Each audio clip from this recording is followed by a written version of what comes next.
નમસ્કાર દર્શક મિત્રો, @ગુજરાતમાં આપનું સ્વાગત છે। આજે રાજ્યભરમાંથી ટેટ અને ટાટ પરીક્ષાના ઉમેદવારો પોતાના પડતર પ્રશ્નોને લઈને ગાંધીનગર ખાતે એકત્ર થઈને આંદોલનના માર્ગે ચડ્યા છે। ઉમેદવારો દ્વારા માંગણી કરવામાં આવી છે કે સરકાર દ્વારા શિક્ષકોની ભરતી ઝડપી કરવામાં આવે તેમજ ભરતીની જગ્યામાં વધારો કરવાની પણ માંગ કરી છે। આ તકે કોઈ અનિચ્છનીય ઘટના ના બને તે માટે જરૂરી પોલીસ બંદોબસ્ત ગોઠવી દેવાયો છે। પોલીસ દ્વારા ટેટ ટાટ ઉમેદવારોની અટકાયત પણ કરવામાં આવી છે। આ વચ્ચે રાજ્ય સરકારના શિક્ષણ મંત્રી પ્રફુલ્લ પાનસરિયાએ જણાવ્યું હતું કે 24,700 શિક્ષકોની ભરતીની જાહેરાત કરી છે તેમજ કેટલાક કારણોસર ભરતીમાં વિલંબ થયો હોવાની વાત સ્વીકારી છે।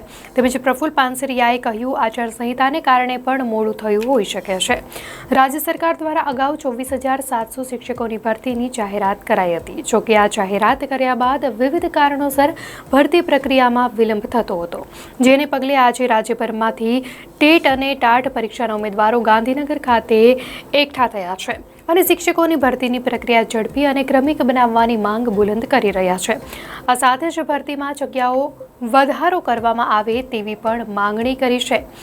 મોટી સંખ્યામાં ઉમેદવારો આંદોલનના માર્ગે વળતા કાયદોની વ્યવસ્થા જળવાય તે હેતુથી પૂરતો પોલીસ બંદોબસ્ત ગોઠવી દેવામાં આવ્યો છે। રાજ્ય સરકારના પ્રવક્તા મંત્રીએ જણાવ્યું છે કે ગ્રાન્ટેડ અને સરકારી સ્કૂલોમાં 18,000 જેટલી ભરતી કરી છે। સાથે સાથે એમ પણ જણાવ્યું કે નવી 7,500 ભરતી પ્રથમ વખત કરી રહ્યા છીએ। તો થોડા સમય પહેલા મંત્રી ઋષિકેશ પટેલે જણાવ્યું હતું કે રાજ્યની માધ્યમિક અને ઉચ્ચતર માધ્યમિક સરકારી અને ગ્રાન્ટ ઇન એડ શાળાઓમાં આગામી 3 મહિનામાં 7,500 જેટલા શિક્ષકોની કાયમી ભરતી કરાશે।